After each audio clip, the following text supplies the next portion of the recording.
Olá, meu amigo e minha amiga, estamos de volta com mais um Portal do José, hoje num dia especialmente agitado, em função dos debates que estão mexendo com muitas mentes e muitos corações sobre temas diversos, que vão da economia até assuntos muito sensíveis que eu vou aqui trazer para jogar mais algumas informações adicionais no nosso encontro de hoje. Antes de mais nada, quero convidar você que está chegando nesse instante ao nosso portal e ainda não nos conhecia, para que você, em primeiro lugar, se inscreva aqui conosco, depois conheça também os nossos outros vídeos. Se você gostar, compartilhe, recomende e nunca se esqueça de sempre seu joinha, o seu comentário e, se puder, se inscreva aqui também no nosso clube de membros. Você que é muito bem-vindo e muito bem-vinda.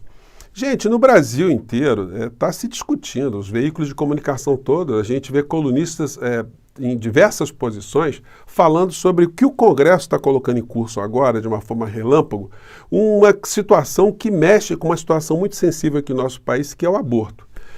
Existem pessoas que defendem posições conservadoras e têm uma legitimidade no que estão falando porque acreditam naquilo, são posições sinceras.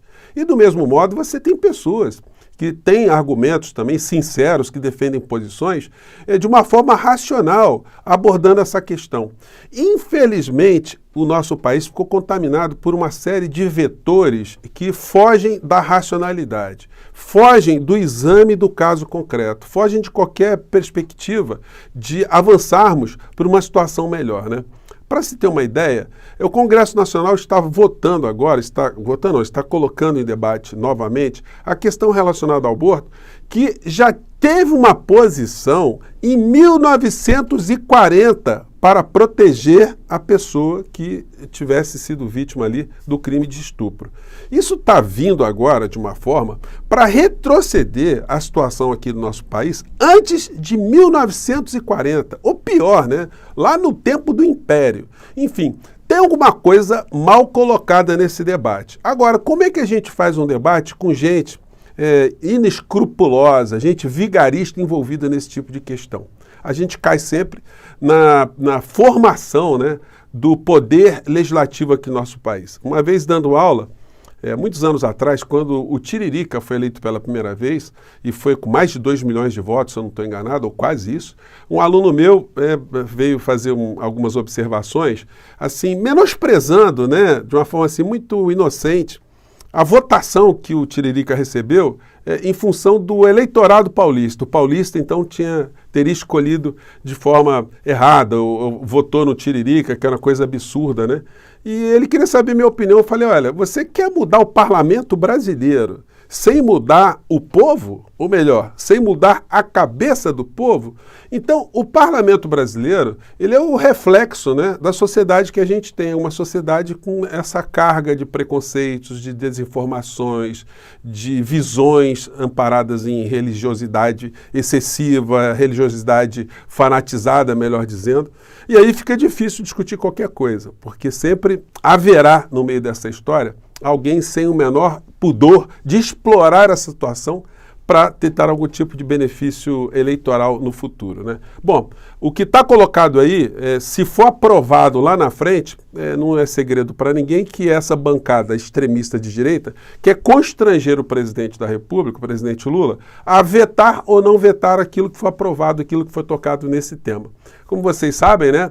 Não é um tema que mexe com a nossa realidade concreta, a realidade econômica, a realidade social do nosso país, de todo o povo brasileiro. Mas ela serve como uma âncora para desviar atenções, né? Porque enquanto as pessoas estão muito apaixonadas, muito envolvidas emocionalmente com esse tema, a gente acaba não percebendo coisas muito importantes que estão correndo também paralelamente a essa questão, né? Então, gente, olha, se nós tivermos um retrocesso muito grande aqui no nosso país, isso se deverá muito a esses fenômenos todos, de termos uma sociedade que passa por esses fenômenos todos. E aí, gente, sem a gente mudar a sociedade, a cabeça da sociedade, sem educação, cultura, informação, racionalidade, a gente vai suportar aí ainda situações muito complicadas. Por isso que é muito importante nós termos uma liderança política no nosso país para elevar alguns debates, né? Para que a gente não fique refém somente dessa insanidade que nos bombardeia dia e noite. Bom, então eu não podia deixar de tocar nesse assunto aí, vamos aguardar os próximos capítulos, né? Bom, outro assunto muito delicado, né? Mas que não mexe tanto com a emoção. Campos Neto sinalizou a Tarcísio que aceita ser ministro da Fazenda. Gente, isso é uma pouca vergonha, né? Apesar disso, o presidente do BC desestimulou o governador de São Paulo a disputar a presidência em 2026. Gente, o presidente Lula já estava com algumas rusgas aí com esse Campos Neto, né? Que votou com a camisa ali do Bolsonaro em 2022, né? E isso gerou muita repercussão na época, e ele disse que se arrependeu disso, né? Mas ele continua com a sua alma bolsonarista, né? Ou a alma guedista, né? Porque ele era da turma do Guedes, foi colocado ali à frente do Banco Central. E ele continua a imprimir a mesma filosofia dos tempos do governo Bolsonaro/Guedes, ou do Guedes/Bolsonaro. Então, não é por outra razão que o presidente Lula levantou algumas vezes, né, algumas questões relacionadas ao senhor Roberto Campos Neto. Mas só falar sem ter a opinião pública, sem ter a população, os eleitores, né, conscientes, percebendo que nós temos à frente do Banco Central do nosso país aqui uma figura que está agindo contra o nosso país, aí fica complicado de se retirar a figura, né? Essa é uma questão técnica, né? Que muitas pessoas perguntam. Como é que o Lula poderia fazer para tirar o Roberto Campos Neto? Bom, não é fácil por conta da quase intocável autonomia que tem um presidente do Banco Central. Mas o Conselho Monetário Nacional poderia pedir ali o afastamento do Roberto Campos Neto, motivado ali pelo presidente da República, com os argumentos do presidente da República, da área de economia, mas esse pedido de afastamento ou de exoneração teria que ser chancelado pelo Senado da República. E aí a gente entra na questão política. O Senado está agindo, em sua grande maioria, a favor de quem? A serviço de quem? Então seria uma situação difícil de se conquistar sem o amplo apoio popular, sem o amplo esclarecimento do papel que está exercendo essa figura à frente do Banco Central, travando a economia do nosso país, travando o desenvolvimento do nosso país e fazendo que o Brasil gaste mais dinheiro com pagamento de juros, né? Porque cada ponto percentual que nós temos na taxa Selic, isso representa mais de 55 bilhões de reais, né? É dinheiro pra caramba, né? De pagamento adicional de juros e multas, etc, etc, etc. Bom, hoje mais cedo eu conversei com vocês que os grandes veículos de comunicação estão tentando emparedar o Haddad e o Lula, e o Lula respaldou o Haddad hoje com essa declaração. O Lula disse que Haddad é extraordinário e que a bola da desoneração está com o Senado e empresários. É como a coisa está, né? O Senado fez uma desoneração do empresariado com aquela coisa de desonerar as folhas de pagamento de 17 setores, né? E não ofereceu nenhuma alternativa. Então, quer dizer, aí fica o governo num desespero total para tentar tapar esse buraco que o Senado criou e fica sempre no prejuízo. Então tem que compartilhar aí essa responsabilidade dessa história. Agora, o desgaste, mais uma vez, ele acontece em relação à parcela da opinião pública, porque não há o devido esclarecimento em tempo real das coisas que estão sendo colocadas contra o governo Lula, né? Enfim, mas o Lula respaldou o Haddad e o Haddad segue à frente da pasta da Fazenda, com todo o apoio do presidente Lula. Lula cobra taxação de fortunas, cutuca Musk e pede nova globalização na OIT. O Lula foi muito aplaudido lá na Organização Internacional do Trabalho e ele tem comandado, né, como se fosse assim, um representante dos países emergentes, essa pauta de que os países desenvolvidos eles devem tomar algumas iniciativas em conjunto para que esse tipo de desigualdade econômica que existe no planeta seja minimizada, né?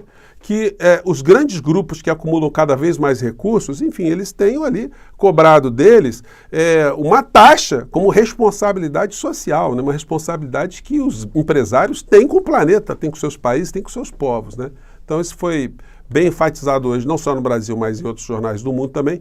E aqui na coluna do Jamil Chad a gente tem essa informação. Na Europa, Lula diz que democracias correm risco e defende a ação conjunta. A grande interrogação é: como se faz uma ação conjunta? Aqui no Brasil nós temos ataques à nossa democracia já há muito tempo. E esses ataques, eles precisam também de serem confrontados, de serem enfrentados, de termos na população brasileira gente esclarecida sobre as coisas que estão acontecendo aqui, enfim. Mas antes tarde do que nunca, o presidente da República está percebendo que essa é uma situação que precisa de mais envolvimento. Só a gente atestar que a coisa está acontecendo não vai resolver. Daí, mais uma vez, precisaremos sempre de lideranças e um presidente da República é sempre fundamental na formação de consciências, né? E politização. Bom, sem esquecer o que está acontecendo, Polícia Federal vai indiciar Bolsonaro no inquérito relacionado às joias sauditas. Notícia de hoje do Correio Brasiliense. Corporação está elaborando os detalhes finais do documento que será enviado à Procuradoria-Geral da República. A matéria nos dá conta aqui que no máximo em 2 semanas, não sou eu que dou prazo, né? Que dá prazo aí são as instituições, né? Então a gente vai aqui noticiando esses prazos, mas já passou, né? Já dá para ter concluído esse inquérito, ter mandado, se achassem mais coisas, depois fazia um adendo, levar mais informações, abrir um outro inquérito, sei lá. Tinha muitas coisas para fazer e o acréscimo dessas informações aí, elas não prejudicam aquilo que já foi descoberto, né? Gente, quando eu falo em comunicação, eu já comentei aqui com vocês, não sou eu que inventei que a comunicação é uma coisa importante. Eu cito aqui o filósofo Hegel, que há 200 anos atrás já tinha reflexões que diziam que a informação ou a comunicação gera a ação. A desinformação gera a conformação. Essa aqui é uma live que todos os dias o presidente do México, López Obrador, ele faz. Reúne ali jornalistas, pessoas da internet, e ele fica ali exaustivamente explicando ali para todos os que estão ali todas as questões que dizem respeito ao governo dele, esclarecimentos. O López Obrador, ele tem talvez essa visão da importância da comunicação, porque ele também é formado em ciências sociais, né? Ele é em ciência política. Então ele tem a percepção das relações de causas e efeitos de se ter uma comunicação voltada para o cidadão. Agora, ele elegeu com 60% dos votos a sucessora dele. Isso tendo contra ele também uma máquina de informação dos grandes veículos de comunicação no México, redes sociais de extrema direita financiadas, nós sabemos, por muitas criaturas, tanto dentro do território como fora do território, e até uma parcela da Igreja Católica. Ele conseguiu fazer, eleita ali, a Cláudia Sheinbaum.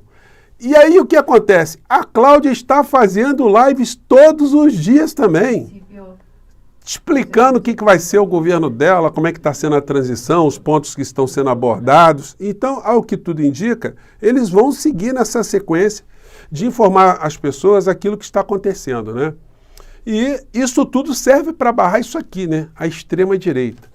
Na Argentina, o psicopata de extrema-direita que está lá, ele está conseguindo passar um rolo compressor em cima do povo da Argentina, né?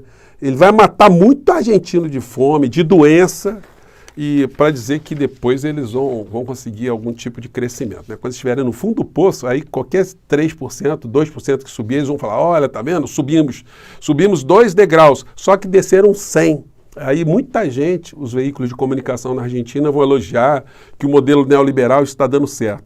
E o Milei, ele está sendo muito atacado pelos progressistas e pelas pessoas racionais na Argentina por conta desse tipo de pensamento aqui que virou uma caricatura, né? Ele se acha o representante da extrema-direita no mundo, que ele está mexendo com o mundo, todo mundo está prestando atenção nele, está seguindo ele agora. E diz coisas como essa aqui. Amo ser el tope dentro del Estado. Soy el que destruye el Estado desde adentro.